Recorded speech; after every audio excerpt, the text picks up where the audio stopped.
Imagine stepping down as CEO right after guiding your company to its fourth consecutive quarter of profitability and initiating a radical pricing shift that just hit nearly $50 million in annual recurring revenue. Why leave now? That's exactly what happened this quarter at PagerDuty. Welcome back to our ongoing series, Tracking Business Model Transformations in the AI Era. Thank you so much for coming to watch the video. We are really thrilled to have you here with us. Yeah, it is great to be here. So for you listening, our mission today is to really unpack this fascinating transition. We're pulling directly from PagerDuty's Q1 fiscal year 2027 earnings call and their leadership transition report. Which dropped at the exact same time. Right, exactly. So we're going to examine their pivot toward an AI-first platform, unpack the actual mechanics of their shift to a usage-based pricing model, and explore the broader implications of this massive leadership change happening right in the middle of all of this. And what a massive leadership change it is. I mean, we are talking about Jennifer Tejada, who has been the CEO for a decade? Yeah, 10 years is a lifetime in tech. It really is. She took this company from less than $50 million in revenue in a single product and grew it into a near $500 million operations platform. And now she is transitioning to executive chair, handing the CEO reins over to DiLullo. It's a profound structural shift for the company. DiLullo is the former CEO of Deepwatch. Right. And he brings this very specific, unique mix of technical depth, rigorous operational discipline, and, a serious go-to-market experience. He's run public and private companies, but what's really crucial here is that he has been both a customer and a partner of PagerDuty in the past. Oh, so he already knows the product inside and out. Exactly. He understands on a molecular level exactly how mission-critical their software is when a company's digital environment suddenly just goes sideways. Okay, I want to explore this timing, though. Yeah. Because to me, this is like changing the captain of a massive commercial ship right as you are navigating this narrow, high-speed channel with jagged rocks on either side. That is a very stressful visual. Right. I mean, they are right in the middle of a major business model pivot. So why risk the leadership change right now? Well, because navigating that specific channel requires a different kind of captain. This transition perfectly aligns with the company's major strategic shift away from traditional seat-based licensing. Where you pay a flat fee per user per month. Right. Now they are moving to a usage-based model they call the Operations Cloud. Executing a pricing pivot of this scale without bleeding customers is notoriously difficult. Yeah, I can imagine. It requires operational ruthlessness and a very tight go-to-market strategy, which aligns perfectly with DiLullo's background. Let's actually pause and explain that shift for a second. Yeah. If I have an IT director, how does moving from seat-based to usage-based fundamentally change my life? So think about the friction of the seat-based model. If you buy 100 PagerDuty seats for your engineering team, and suddenly your customer support team needs access to view incident dashboards during an outage. You have to go buy more seats. Exactly. Which means going through procurement, getting budget approvals, and just waiting. It creates operational silos. But a usage-based or consumption-based model removes that friction entirely. So everyone gets access. Yeah, everyone in the company gets access to the platform. You don't pay for the user, you pay for the actions. The automated workflows triggered, the incident alerts routed, the data processed. So it democratizes access to the tool, but the company makes its money when the tool actually does the heavy lifting. You nailed it. That makes total sense. Well, let's talk about the fuel keeping this ship moving, the financials. Because the Q1 numbers tell a very interesting story about where they are in this transition. They really do. Let's break down the prepared presentation from the earnings call before we get to the analyst questions. So Q1 revenue came in at $121 million. Which is up 1% year over year. Right, and that actually beat the top end of their own guidance. Their non-GAAP operating margin expanded significantly to 25%, up from 20% in the same quarter last year. And they posted GAAP net income of $10.2 million. And just as a reminder for you listening, GAAP refers to strict standard accounting rules that include things like stock-based compensation. Yeah, making true profitability a very high bar to clear. So as we mentioned at the top, that marks their fourth consecutive quarter of GAAP profitability. Okay, hold on though. I have to push back on this narrative a little bit. In the tech software world, a 1% year-over-year revenue growth rate is essentially flatlining. It's definitely not the hypergrowth we're used to seeing. Right. And you cannot simply cost-cut your way to infinite growth. Furthermore, their total annual recurring revenue, or ARR, is essentially flat year over year at $496 million. True. So if top-line growth is stagnant, Why did the stock price jump over 33% in a single day after this call? Are investors just being overly optimistic here? It is a totally valid skepticism. I mean, you really have to look beneath the top-line revenue to understand the mechanics of the rally. First off, their gross margins are incredible, 86%. Wow. Let's define what that means. So for every new dollar of revenue that comes in, it only costs them 14 cents to deliver the software. Exactly. The remaining 86 cents is pure gross profit available to cover operating expenses or drop to the bottom line. That gives them massive structural leverage. Because they're running so efficiently. Right. They're generating very high free cash flow, like $41 million this quarter alone. Which is about 34% of their total revenue. That is a massive cash cushion. It is. And management isn't just sitting on that cash, they are using it aggressively. They just completed a $200 million share buyback program and instantly announced a brand new $100 million repurchase program. Oh, wow. Yeah, when a company with 86% gross margins buys back its own stock at that scale, it signals immense internal confidence to Wall Street. But buybacks alone don't build a future business. There has to be a growth story hidden in there somewhere, right? There is, and it brings us right back to the pricing pivot we were talking about earlier. The real catalyst for the stock jump is the traction of the new business model. The usage-based one. Right. Their usage-based products now make up nearly 10% of their total ARR. The recurring revenue from customers on this new operations cloud model nearly doubled from Q4 to Q1. Doubled. Okay. Well, that proves the new consumption model is actually working and generating real cash. Absolutely. Plus, they added over 600 new customers for the 5th consecutive quarter.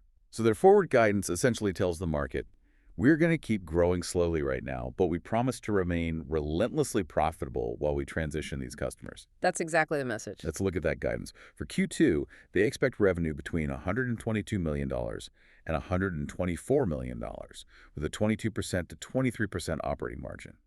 And for the full fiscal year 2027, they maintain their revenue guidance of $488.5 million to $496.5 million, with an expected 24% to 25% operating margin. Precisely. They are really prioritizing highly profitable efficiency while navigating the friction of this pricing pivot. We are about to get into the analyst Q&A, where we uncover exactly how AI is acting as a massive tailwind for their revenue. But real quick, if you are finding this analysis valuable, take a second to hit that like button and subscribe. It really helps us bring you more of these direct-to-the-point breakdowns. And the analyst Q&A from this call is truly fascinating because it highlights the exact tension points of this transition we've been discussing. Let's dive right into it then. The first question came from Christian Darrow, who was stepping in for Sanjit Singh over at Morgan Stanley. He pointed out a metric that usually sends SaaS investors into an absolute panic. Dollar-based net retention, or DBNR, took a step down to 97%. That is a tough number to report. It really is. His question was essentially what gives management confidence in the recovery and stabilization of that retention rate.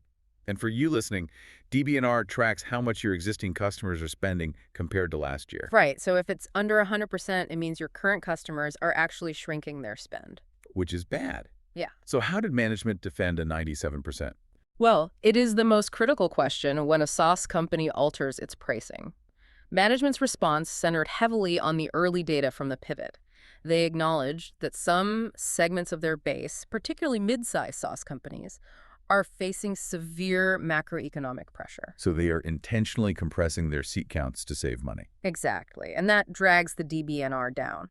But offsetting that, PagerDuty is seeing incredibly strong demand from large traditional enterprises and native AI companies. Right. They specifically called out 2 major automotive manufacturers and a Fortune 100 financial institution. Yes, and here is the key metric they shared. Over 15 of their large customers, meaning those spending more than $100,000 annually, have successfully transitioned to the new usage-based model. And how is that going for them? The data shows that when these early cohort customers move to the new pricing, they actively expand their spend. They adopt more products across the platform, which drives up overall usage and accelerates revenue recovery. Which naturally leads to the next question. Christian Darrow from Morgan Stanley stayed on to ask question 2, and he directed this one right at the incoming CEO, John DiLullo. Putting him right on the spot. He really did. He asked about John's key learning so far and what his specific priorities are as he ramps up in the CEO role. DiLullo's response was very measured, as you expect from a new CEO. He emphasized that his near-term priority is simply to listen, learn, and engage with the team, the customers, and their partners. Standard new CEO stuff. Right, but he didn't shy away from laying out his core thesis on the company. He pointed to highly favorable market dynamics, specifically noting that AI is rapidly accelerating automation across every industry. Because when you automate more, you create massive amounts of new code, new dependencies. And ultimately, an incomprehensible level of system complexity. And as anyone who works in tech knows, more complexity inevitably means more things are going to break. Exactly. And when automated systems break, human beings cannot sift through millions of logs fast enough to find the problem. The need for real-time operational response skyrockets. He explicitly stated that he believes the company is currently underappreciated by investors, given this massive structural tailwind. But building the tools to manage that AI-driven complexity requires serious cash. Jonathan Engo, stepping in for Miller Jump at Truist, brought up this exact paradox in question 3. It's a tricky balance. It is. He asked how the company is balancing the heavy R&D needed to build out AI and agentic products while simultaneously committing to margin expansion and a 30% long-term operating margin target. It is quite the balancing act. I mean, it's like trying to build a cutting-edge rocket engine while keeping your fuel costs at a bare minimum. Right. If you underfund the fuel, the R&D, the rocket doesn't launch. Yeah. How do they solve that equation? Jennifer Tejada took the first part of this response, and she made a crucial point about their architecture. PagerDuty didn't just wake up yesterday, panic about ChatGPT, and start bolting generic AI onto their product. They've been at this for a while. They have been integrating machine learning for years. Their AI models are trained on a decade of proprietary, highly specific data regarding how enterprise incidents actually happen. And the exact steps human engineers take to resolve them. Exactly. So to continue the rocket analogy, they aren't starting from scratch. They already have a highly advanced aerodynamic blueprint that no one else has. Precisely. And to address the fuel cost part of your analogy, Howard, the CFO, jumped in to explain the financial physics at play. He reminded everyone of those best-in-class gross margins of 85 to 86%. That structural leverage we talked about. Right. It gives them a massive buffer to invest. But more importantly, their own internal engineering teams are aggressively using AI coding assistants. Oh, so they're drinking their own champagne, so to speak. In a way, yeah. By using AI to amplify their own internal productivity, PagerDuty can drastically increase their pace of product innovation without wildly inflating their engineering headcount. So they get to innovate faster without their payroll exploding. That is incredibly elegant. It's very smart. Moving to question 4.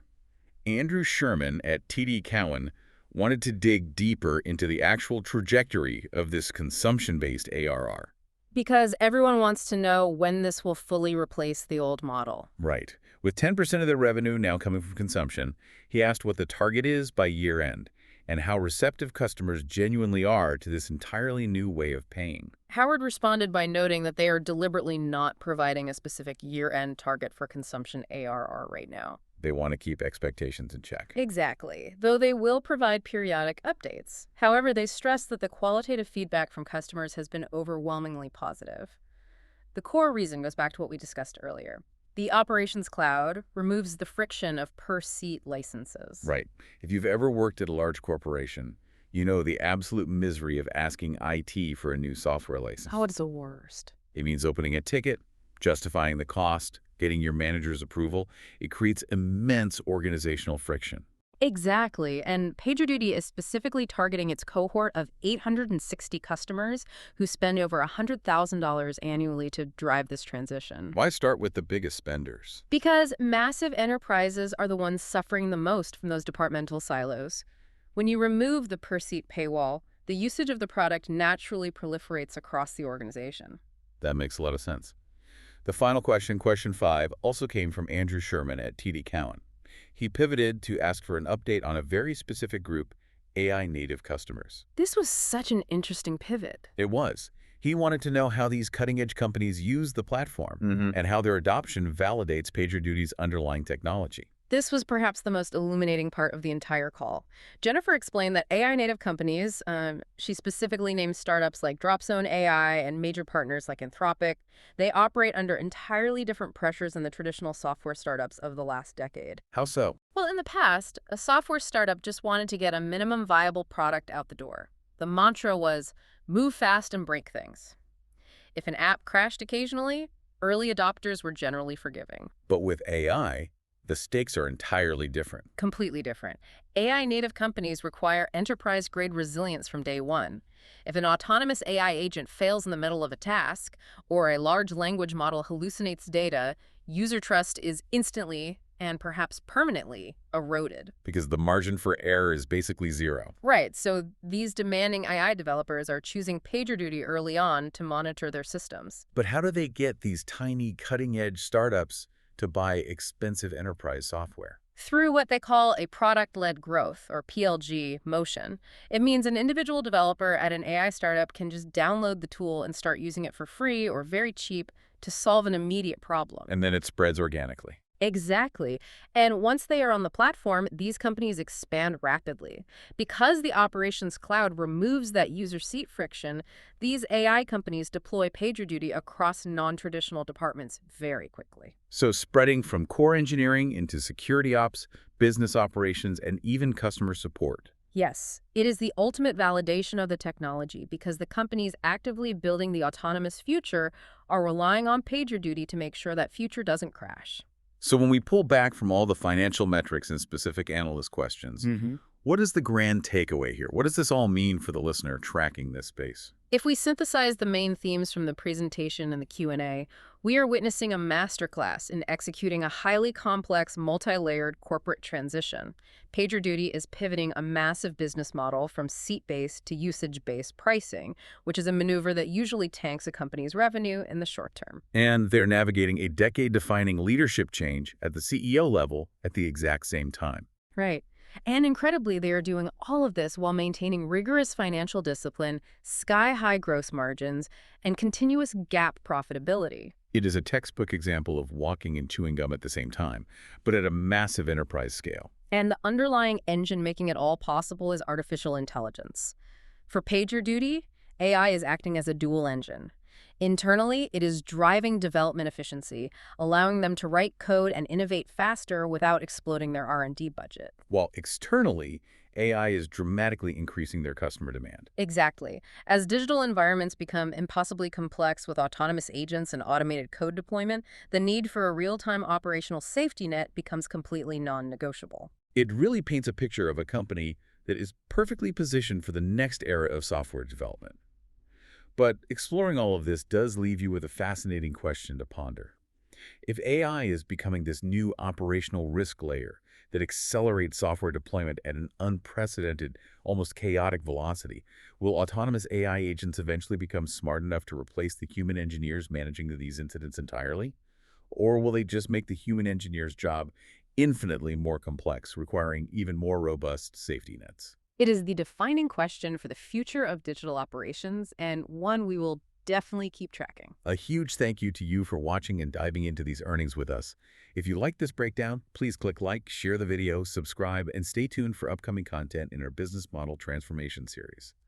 It seems like changing the captain while navigating that narrow channel might just be the exact maneuver required to reach open waters.